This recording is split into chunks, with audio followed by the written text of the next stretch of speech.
Hello tout le monde, j'espère que vous allez bien. Alors aujourd'hui, en fait, je vais vous faire écouter une vidéo. Il faut écouter jusqu'à la fin et puis ensuite, je vais donner mon avis. Alors, chère madame, vous savez pourquoi vous êtes là.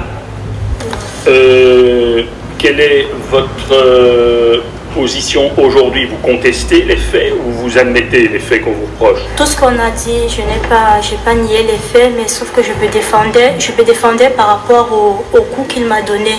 Parce que cette barre de fer là, c'est lui qui a pris ça pour me taper avec. Et du coup, je l'ai arraché parce que lui, quand il m'a frappé, ça m'a blessé et j'ai arrêté ça et je me suis dit. Écoutez, hein. Ensuite, pour ceux qui n'ont pas compris, je vais vous expliquer. Écoutez très bien. Dieu avec.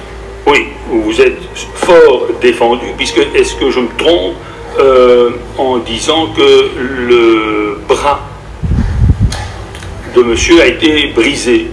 Il y a aussi des coups de poing qu'il m'a donné et j'esquivais aussi. Bon, parmi ça aussi, je l'esquivais. Oui. C'est pas uniquement cette barre de fer parce que. Enfin, vous y êtes pas allé de main morte, hein, quand même. Non, je sais. Alors vous dites maintenant ce que vous dites. Vous avez moins dit durant l'enquête, c'est qu'en réalité c'était plus ou moins une défense, puisque apparemment le motif était un motif de relations intimes et de médicaments que prend l'intéressé pour être particulièrement performant dans le domaine que nous imaginons. Il n'aime pas trop quand vous vous refusez à ses avances, c'est vous qui le dites bien, mais il n'en demeure pas moins que quand vous dites aujourd'hui que vous vous êtes simplement défendu, mais en tout cas le résultat c'est que lorsque monsieur va au commissariat, d'abord il ne souhaite pas déposer plainte contre vous, hein, première constatation, mais il n'en demeure pas moins que lorsque vous avez pris la barre de fer et que vous l'avez utilisée pour le frapper, là vous lui avez carrément cassé le bras. Voilà. Et aujourd'hui vous dites, vous vous êtes simplement défendu. Je ne me suis pas rendu compte de ça parce que nous étions en train de bagarrer, il était en train de me donner des coups de poing. Il a pris cette barre de fer, il m'a frappé avec, je me suis blessé le sang. J'ai essayé d'arrêter cette barre de fer aussi pour frapper avec. Myriam réaffirme avoir simplement voulu se défendre après avoir reçu des coups de poing. C'est son mari qui s'est saisi en premier de la barre de fer, qu'elle lui aurait ensuite arraché des mains pour le frapper. Aujourd'hui, quelle est la situation? Il y a des petits soucis, mais ça va. Nous sommes il y a des pas, petits il y a pas de soucis. problème. Il y a des petits problèmes de temps en temps, toujours des petits problèmes de couple, mais ça va. Pour le moment, ça va. C'est un peu paradoxal, hein, parce que si vous avez quelqu'un qui est aussi violent avec vous, qui crée une réaction tout aussi violente de votre part, comment expliquez-vous que vous restez finalement ensemble?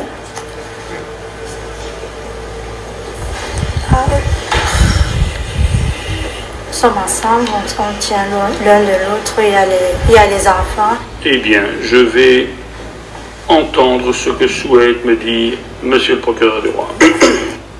Alors, lui qui va parler maintenant, je pense que c'est le procureur, mais en tout cas, lui, il défend en fait le mari de la dame. On écoute. Je vous remercie, monsieur le président. Je vous en prie. Voilà. Madame, et devant vous, monsieur le président, un dossier de coups et blessures, et j'ai également repris la circonstance aggravante qu'il s'agissait d'une personne vulnérable, vu que monsieur est né en 1945, donc c'est un couple où il y a une différence de 44 ans entre nous. Donc du coup, son mari, la dame là, il a 80 ans. Voilà, donc je situe bien. Elle a marié un blanc, il a 80 ans. Ok. Oui, madame. Et le jour des faits, bien, on a frôlé le drame, hein, on a frôlé le drame, donc une dispute. Monsieur qui, semble-t-il, avait pris certaines pilules qui le rendaient très ardent, a fait une crise de jalousie à madame, et selon les dires de madame, mais ce qu'elle m'a dit dans mon bureau, donc il m'a frappé avec, et j'ai pu lui prendre la barre de fer des mains. Voilà, donc il n'y avait plus de danger par rapport à cette arme que monsieur aurait, selon elle, utilisée durant la dispute. Monsieur était, entre guillemets, inoffensif, ou moins, ou plus inoffensif qu'avec cette barre de fer en main, et madame lui a quand même asséné un coup qui lui a fracturé le bras. Voilà, monsieur le président. Donc moi je ne pense pas que madame soit agressive ou ait un profil agressif, mais voilà, donc a dit à 30 cm plus haut, monsieur aurait pu l'avoir sur la tête, et là le dossier aurait été tout autre. Pour le procureur du roi, en désarmant son mari de 80 ans, elle n'était plus en danger et n'avait pas besoin de le frapper jusqu'à lui casser le bras. Il précise qu'il n'a aucun certificat médical qui atteste que Myriam a bien reçu, elle aussi, des coups. Il demande donc 6 mois de prison, mais ne s'oppose pas à une suspension du prononcé. Alors, en termes de certificat médical, il est vrai que je n'ai pas vu au dossier, mais je parle sous votre contrôle de certificat relatif à madame. Donc, qu'est-ce qui explique, madame, que vous ne vous soyez pas fait examiner par un médecin, puisque vous dites que vous avez été frappé? Vous me montriez tout à l'heure vos poignets. Je ne suis jamais allée à l'hôpital depuis que je suis ici. Bon, je ne sais pas comment ces choses se passent. Bon, le seul hôpital où je suis déjà allée, c'est l'hôpital des enfants pour le petit. J'ai juste pris les trucs qu'il y avait à la maison et je me suis soignée moi-même. Je ne savais pas qu'il fallait aller à l'hôpital et faire un certificat médical, parce que ça, je n'ai jamais vécu ça. Bien. De son côté, l'avocat de Myriam plaide la légitime défense. Sa cliente n'avait pas d'autre choix que de frapper son mari pour s'en sortir. Il demande l'acquittement. Mais dans la légitime défense, il y a aussi l'hypothèse, enfin non, la circonstance qu'il ne doit pas y avoir d'autres possibilités de mettre un terme au danger. Ici, je ne vois pas pourquoi il fallait nécessairement frapper ce vieux monsieur. Ça, c'est le juge qui parle. Il a suffi d'un coup pour qu'elle lui casse le bras. Donc, en termes de légitime défense, j'ai en tout cas un certain nombre de réflexions en droit. Parce que finalement, puisqu'on parle de ça, pourquoi vous n'êtes pas parti finalement? Pourquoi vous avez pris cette barre? Ça aussi, c'est la question. À l'égard de votre mari, et vous avez l'air jeune et fringant, pourquoi vous n'êtes pas simplement, vous lui avez pris la barre et vous pouviez partir? Bon, là, elle dit elle ne sait pas en fait. Genre, elle a fait le mouvement de la main, elle ne sait pas.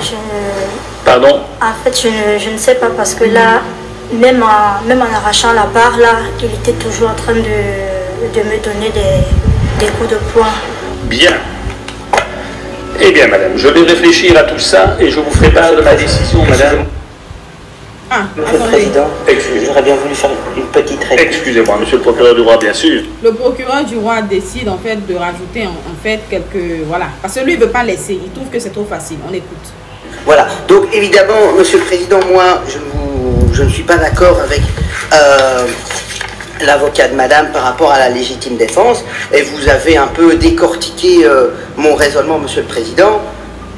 Bon, on va s'arrêter là. En gros, l'avocat du roi qui défend le mari dit qu'il n'est pas d'accord, clairement, comme vous avez pu voir. Maintenant, je pense que quand même vous avez un peu entendu ou compris. Pour ceux qui n'ont pas compris, je vais le faire très court pour le début et puis après vous repassez la vidéo pour comprendre en fait.